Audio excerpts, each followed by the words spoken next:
जीवकाची धम्मदीक्षा. जीवक हा राजगृहातील शालवती नावाच्या वेश्येचा मुलगा होता. अनौरस असल्यामुळे जन्मल्याबरोबरच ते मूल एका टोपलीत घालून मातीच्या ढिगाऱ्यावर टाकून देण्यात आले होते. त्या मातीच्या ढिगाऱ्यावर बरेचसे लोक त्या मुलाकडे पाहत उभे राहिले. राजकुमार अभय त्या बाजूने जात होता. त्याने लोकांना विचारल्यावर त्यांनी सांगितले ते मूल जिवंत आहे, म्हणून त्या मुलाला जीवक असे नाव मिळाले. अभयाने त्याला दत्तक घेतले आणि त्याचे पालन पोषण केले. जीवक मोठा झाल्यावर आपण कसे वाचलो हे त्याला समजले आणि इतरांना वाचवण्याची तीव्र इच्छा त्याच्या मनात निर्माण झाली. म्हणून अभयाला न कळवता आणि त्याची संमती न घेताच तो तक्षशिला विद्यापीठात गेला आणि तिथे 7 वर्ष त्याने वैद्यकीचा अभ्यास केला. राजगृहाला परतल्यावर त्याने आपला वैद्यकीय व्यवसाय सुरू केला आणि थोड्याच वेळात त्या व्यवसायात त्याने आपलं नाव कमावलं आणि कीर्तीही कमावली. साकेत येथील एका श्रेष्ठीची बायको ही त्याला मिळालेला पहिला रोगी असून तिला बरा करण्याबाबत त्याला 16,000 कर्षाषण, 1 गडी आणि 1 मोलकरीण, 1 घोडागाडी इतका मोबदला मिळाला. त्याचं लौकिक ओळखून अभयाने त्याला राहण्यासाठी आपल्या राजवाड्यात जागा दिली. राजगृह येथे बिंबिसारला त्रासदायक अशा भगंदर रोगापासून मुक्त केले. त्यासाठी बिंबिसारच्या 500 राण्यांचे सगळे अलंकार त्याला बक्षीस म्हणून मिळाले असं सांगितलं जातं. जीवकाने उल्लेखनीय असे केलेले इतर काही उपचार म्हणजे राजगृहातील एका श्रेष्ठींवर केलेली कवटीची आणि बनारस येथील एका श्रेष्ठीच्या मुलाला झालेल्या आतड्याच्या एका जुनाट रोगावरील शस्त्रक्रिया या होत. राजा आणि राजस्त्रिया यांचा राजवैद्य म्हणून जीवकाची नेमणूक केली होती. पण जीवकाचा भगवान बुद्धांकडे फारच ओढा होता, त्यामुळे तो भगवंतांचा आणि त्यांच्या संघाचा वैद्य म्हणूनही काम करत असे. तो भगवंतांचा शिष्य झाला. आजारी आणि जखमी लोकांना उपचार करण्यास मोकळा राहावा म्हणून भगवंतांनी त्यांना भिक्खूची दीक्षा दिली नाही. बिंबिसारच्या मृत्यूनंतर जीवक त्याचा मुलगा अजातशत्रू याच्या पदरी राहिला आणि अजातशत्रूने पितृवधाचा गुन्हा केल्यानंतर त्याला भगवंताकडे आणण्यास तोच कारणीभूत झाला. रठ्ठपालाचे धर्मांतर. एकदा बऱ्याचशा भिक्खूंसह कुरु देशात भिक्षा मागत फिरत असताना कुरूंची नगरी थुल्लकोठ्ठीत भगवंत राहिले. कुरूंना हे समजल्यावर भगवंतांचा आदर करण्यासाठी ते त्यांच्याकडे गेले. ते बसल्यावर भगवंतांनी धम्मोपदेश केला. भगवंतांचा उपदेश ऐकल्यावर थुल्लकोठडी येथील रहिवाशांच्या ब्राह्मण प्रमुखांनी भगवंतांचे कृतज्ञतापूर्वक आभार मानले आणि वंदन करून ते निघून गेले. त्यांच्यामध्ये तेथील एका प्रमुख घराण्यात जन्माला आलेल्या रट्टपाल नावाचा एक तरुण होता. त्याच्या मनात विचार आला, माझ्या समजुतीप्रमाणे भगवंतांनी दिलेल्या उपदेशानुसार कौटुंबिक जीवन जगणाऱ्या माणसाच्या दृष्टीने संपूर्ण शुद्ध आणि निर्दोष असे उच्च जीवन जगणे ही सोपी गोष्ट नाही. मी केस कापून टाकले आहेत, दाढी काढली, पीतवस्त्र धारण केले, गृहत्याग करून गृहहीन परिव्राजक झालो तर काय हरकत आहे. ब्राह्मण फारसे दूर गेले नव्हते. अशावेळी रठ्ठपाल परत आला आणि भगवंतांना वंदन करून त्याने आपल्या मनातील विचार भगवंतांना सांगितला. प्रवज्जा आणि उपसंपदा देऊन त्यांच्या संघात आपल्याला प्रवेश मिळण्याची त्याने विनंती केली. भगवंतांनी विचारले, असं करायला तुझ्या मातापित्यांची संमती आहे का? नाही भगवन. ज्यांनी ज्यांनी मातापित्यांची संमती मिळवली नाही त्यांना मी प्रवज्जा देत नाही. महाराज, मी संमती मिळवण्याचा प्रयत्न करीन, तो तरुण मनुष्य म्हणाला आणि उठून मोठ्या आदराने भगवंतांचा निरोप घेऊन तो आपल्या आईवडिलांच्याकडे परत गेला. त्याने आपला विचार आईवडिलांना सांगितला आणि भिक्खू होण्यासाठी त्यांची परवानगी मागितली. आईवडिलांनी याप्रमाणे उत्तर दिले, बाळ रट्टपाल, तू आमचा एकुलता एक मुलगा आहेस आणि आमचा तू फार लाडका आहेस. तू सुखाने जगत आहेस आणि सुखातच वाढला आहेस. दुःखाचा तुला मुळीच अनुभव नाही. जा, खा, पी, मजा कर आणि सुखाने सकृत्य करत राहा. आम्ही तुम्हाला संमती देत नाही. तुझ्या मृत्यूने आम्ही अनाथ होऊ आणि आम्हाला हे जीवन सुखाचे वाटणार नाही. आमच्याजवळ असताना तू गृहत्याग करून भिक्खू व्हावेस याला संमती आम्ही का द्यावी?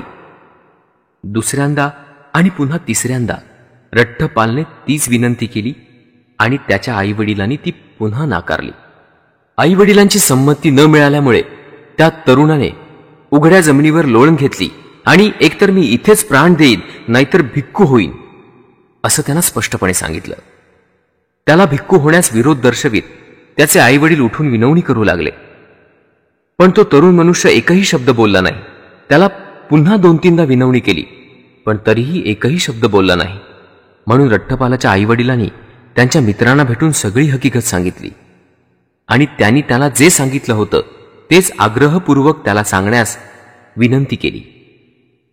त्याच्या मित्रांनी त्याला 3 वेळा विनंती केली. तो एकही शब्द बोलला नाही.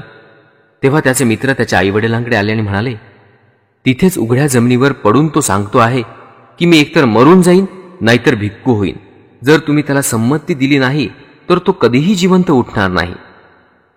पण तुम्ही जर त्याला संमती दिलीत तर भिक्खू झाल्यावर तुमच्या तो दृष्टीला पडेल. जर भिक्खू होऊन राहणे त्याला आवडले नाही तर तो दुसरे काय करू शकेल? तो इथेच परत येईल. म्हणून तुम्ही त्याला संमती द्या. ठीक आहे, आम्ही संमती देतो. पण जेव्हा तो भिक्खू होईल तेव्हा त्यानं इथं आमची भेट घेतली पाहिजे. रठ्ठपालाचे मित्र त्याच्याकडे गेले आणि त्याच्या आईवडिलांनी संमती दिल्याचे त्याला सांगितले. पण भिक्खू झाल्यानंतर त्यांनी त्यांना भेटण्यासाठी आलं पाहिजे असंही सांगितलं. तेव्हा तो उठला आणि थकवा दूर झाल्यावर भगवंतांकडे गेला आणि वंदन करून एका बाजूला बसून तो म्हणाला, मी भिक्खू होण्याबाबत आईवडिलांची संमती मिळवली आहे.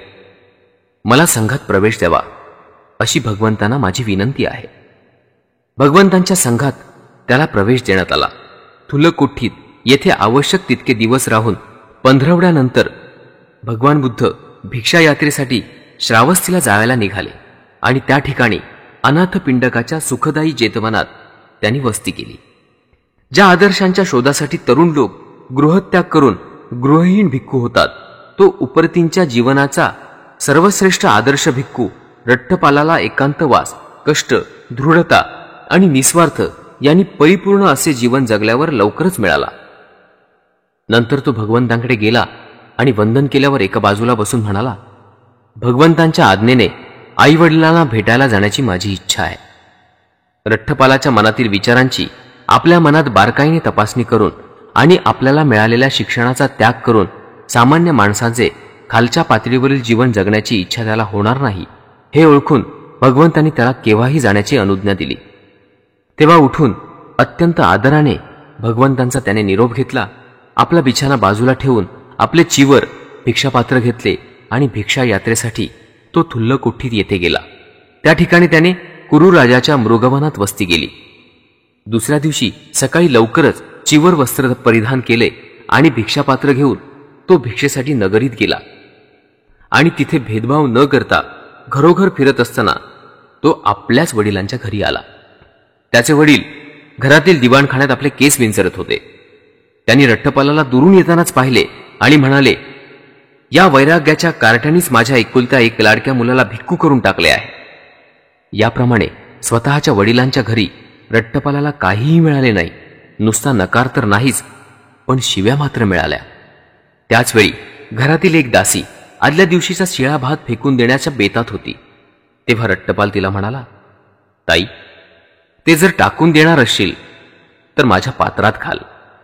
त्याच्या भिक्षापात्रात भात घालत असताना त्याचा आवाज, हात आणि पाय ओळखले आणि ती सरळ मालकिणीकडे जाऊन मोठ्याने म्हणाली, मालकीणबाई, धाकटे धणी परत आले आहेत. तू म्हणतेस ते खरं असेल तर यापुढे तू दासी राहणार नाहीस, असं आई म्हणाली आणि आपल्या मुलाच्या आगमनाची वार्ता ऐकल्याचे आपल्या पतीला सांगण्यासाठी ती घाईघाईने निघून गेली. कुंपणाजवळ बसून रठ्ठपाल तो शिळा भात खात असतानाच त्याचा पिता तेथे जाऊन उद्गारला, बाळ, तू शिळा भात खात आहेस हे खरे आहे का? तू आपल्या घरी का येत नाहीस? रठ्ठपाल म्हणाला, गृहस्था, गृहत्याग करून गृहहीन बनलेल्या आम्हाला घर कसले? मी तुमच्या घरी आलो होतो, पण मला तिथं काहीच मिळालं नाही. नुसता नकारही मिळाला नाही, शिव्या मात्र मिळाल्या. ये बाळ, आपण घरात जाऊ. रठ्ठपाल म्हणाला, नको गृहस्था, माझे आजचे जेवण झाले आहे. ठीक आहे, पण बाळ, उद्या तुझे भोजन इथं करशील असं वचन दे. भिक्खू रठ्ठपालाने मौन धारण करून आपली संमती दाखवली. नंतर त्याचे वडील घरात गेले. तिथे त्यांनी सोन्या रुपयाच्या लगडी रचून त्यावर गालीचे अंथरण्याची आज्ञा दिली. पूर्वाश्रमीच्या रठ्ठपालाच्या स्त्रिया असलेल्या आपल्या सुनांना आपल्या पतीला आवडत असलेल्या सर्व प्रकारचा साजशृंगार करायला सांगितले. रात्र संपल्यानंतर घरात भोजनासाठी उत्तम पदार्थ तयार करून ठेवण्याची आज्ञा त्याच्या पित्याने दिली आणि तयारी झाल्यावर मुलाला कळवले. दुपार झाल्याबरोबर चिवर परिधान करून आणि भिक्षापात्र हातात घेऊन भिक्खू रट्टपाल स्वतःसाठी ठेवलेल्या आसनावर जाऊन बसला. नंतर त्या सोन्या रुपयाच्या राशीवरून गालिचे काढण्याची आज्ञा देऊन पिता म्हणाला, तुझे हे मातृधन आहे. ती तुझ्या पित्याची आणि ती तुझ्या पितामहाची संपत्ती आहे. आनंदाचा उपभोग आणि सकृत्य या दोन्हींसाठी तुला भरपूर संपत्ती आहे. ये बाळ, तुझी श्रमणचर्या सोडून दे. सामान्य माणसाच्या जीवनाचा पुन्हा अवलंब कर. भोग, उपभोग आणि सत्कृत्य कर. रट्टपाल म्हणाला, गृहस्था, तुम्ही माझा सल्ला ऐका आणि या सगळ्याच संपत्तीच्या राशी तुम्ही घेऊन परत जा आणि गंगेत बुडवून टाका. का? कारण तिच्यामुळे तुम्हाला फक्त दुःख, शोक, संकटे, मानसिक आणि शारीरिक यातना आणि क्लेशच भोगावे लागतील. भिक्खू रट्टपालाच्या पायांना मिठी मारून त्याच्या पूर्वाश्रमीच्या स्त्रिया त्याला विचारू लागल्या, ज्याच्यासाठी आपण हे उच्च जीवन जगत आहात त्या अप्सरा तरी कशा आहेत? तो म्हणाला, भगिनीनो, कोणत्याही अप्सरांसाठी मी त्या जीवनाचा त्याग केलेला नाही. आपल्याला त्याने भगिनी म्हटल्याचे ऐकल्याबरोबर त्या स्त्रिया मूर्छित होऊन जमिनीवर पडल्या. रट्टपाल आपल्या पित्याला म्हणाला, गृहस्था, मला अन्न द्यावायचे असेल तर दे, मला त्रास मात्र देऊ नकोस. पिता म्हणाला, भोजन तयार आहे बाळ, सुरुवात कर. आणि मुलगा पोटभर जेवेपर्यंत त्यांनी त्याला उत्तमोत्तर पदार्थांचे भोजन दिले. भोजन झाल्यावर कुरु राज्याच्या मृगवनात तो परतला आणि दुपारच्या भर उन्हात एका झाडाखाली बसला. आपण पाहायला येण्यापूर्वी ते वन स्वच्छ करून ठेवावे अशी राजाने त्याच्या पारध्याला आज्ञा दिली होती आणि तो आज्ञाधारक शिकारी आपले काम करीत असतानाच तेथे एका झाडाखाली दुपारच्या भर उन्हात रट्टपाल बसला असल्याचे त्याने पाहिले आणि राजाला जाऊन बातमी सांगितली की वन व्यवस्थित आहे, पण ज्यांच्याविषयी महाराजांनी अनेक वेळा ऐकले आहे तो रट्टपाल तिथंच झाडाखाली बसला आहे. आज वनाची काळजी करण्याचे कारण नाही. राजा म्हणाला, मी आज जाऊन त्या वंदनीय पुरुषाला भेटतो. म्हणून प्रवासासाठी भोजनाची तयारी करण्याची आज्ञा देऊन तो रथात बसला आणि नगरातून राजेशाही मिरवणुकीने रट्टपालाच्या भेटीसाठी निघाला. रथातून जिथपर्यंत जाता येईल तिथपर्यंत राजा गेल्यावर आपल्या परिवारासह पायी चालू लागला आणि रट्टपालांकडे आला. अभिवादन केल्यानंतर राजाने उभे राहूनच रट्टपालास एका पुष्पराशीवर बसण्याची विनंती केली. रट्टपाल म्हणाला, नाही महाराज, आपण तिथे बसा. माझे हे आसन आहेच. आसनस्थ झाल्यावर राजा म्हणाला, रट्टपाल, माणसाला 4 हानी भोगाव्या लागतात की ज्याच्यामुळे तो आपल्या डोक्याचे आणि दाढी मिशांचे केस काढून टाकतो, पीतवस्त्र धारण करतो आणि गृहत्याग करून गृहहीन होतो. त्या 4 हानी म्हणजे म्हातारपण, 2 अनारोग्य, 3 दारिद्र्य आणि 4 नातलगांचा मृत्यू. समजा एका बऱ्याच वयाचा म्हातारा मनुष्य आहे, वृद्धत्वामुळे थकलेला आणि मरणाच्या पंथास लागलेला आहे. आपली स्थिती तो ओळखतो आणि अधिक संपत्ती मिळवण्यास किंवा मिळवलेल्या संपत्तीचा सदुपयोग करण्यातील अडचणींची त्याला जाणीव आहे, म्हणून तो परिव्रजक बनण्याचे ठरवतो. यालाच म्हातारपणाची हानी म्हणतात. पण तू तर भर जवानीत आहेस. तुझे केस काळेभोर असून वृद्धत्वाचा त्यांना स्पर्शही झालेला नाही. तू रूपयौवन संपन्न आहेस. तुला वृद्धत्वामुळे कोणताही तोटा झालेला नाही. मग तुला असं काय समजलं आहे किंवा तू असं काय पाहिलं आहेस किंवा काय ऐकलं आहेस ज्याच्यामुळे तू गृहत्यागाचा मार्ग पत्करलास? किंवा समजा रोगी, यातना भोगणारा किंवा अतिशय आजारी असा मनुष्य आहे. तो आपली स्थिती ओळखतो आणि अधिक संपत्ती मिळवण्याकरता किंवा मिळवलेल्या संपत्तीचा सदुपयोग करण्यातील अडचणी याची त्याला जाणीव आहे, म्हणून तो परिव्रजक बनण्याचे ठरवतो. यालाच अनारोग्याची हानी म्हणतात. पण तू आजारी नाहीस की यातनाही भोगत नाहीस.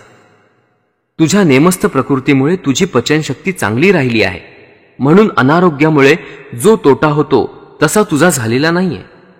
मग तुला असं काय समजलं किंवा तू असं काय पाहिलं आहेस किंवा तू असं काय ऐकलं आहेस की ज्याच्यामुळे तू गृहत्यागाचा मार्ग पत्करलास?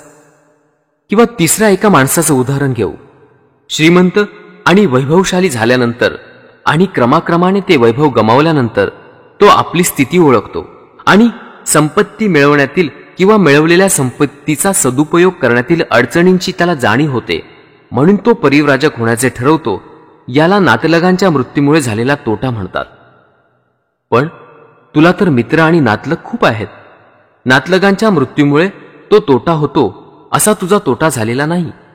मग तुला असं काय समजलं आहे किंवा तू असं काय पाहिलं आहेस की ज्याच्यामुळे गृहत्याग करण्याचा तू मार्ग पत्करलास? रठ्ठपाल उत्तरला, महाराज, मी गृहत्याग करून गृहहीन झालो याचे कारण असे आहे की ज्ञानी आणि दर्शनिक सम्यक संबुद्धांनी सांगितलेली 4 तत्व मी समजून घेतली, पाहिली आणि ऐकली आहेत. ती 4 तत्व अशी: 1. जग अनित्य असून सतत बदलत आहे. 2. जगाला रक्षणकर्ता किंवा पालनकर्ता असा कुणीही नाही. 3. आपली कशावरही मालकी नाही. प्रत्येक वस्तू मागे ठेवूनच आपणाला गेले पाहिजे. आणि 4. तृष्णेच्या आहारी गेल्यामुळे जगात दुःख आहे आणि त्यामुळे जगात अनेक उणीवा असून ते सारखं धडपडत आहे. विलक्षण, खरोखरच उत्कृष्ट.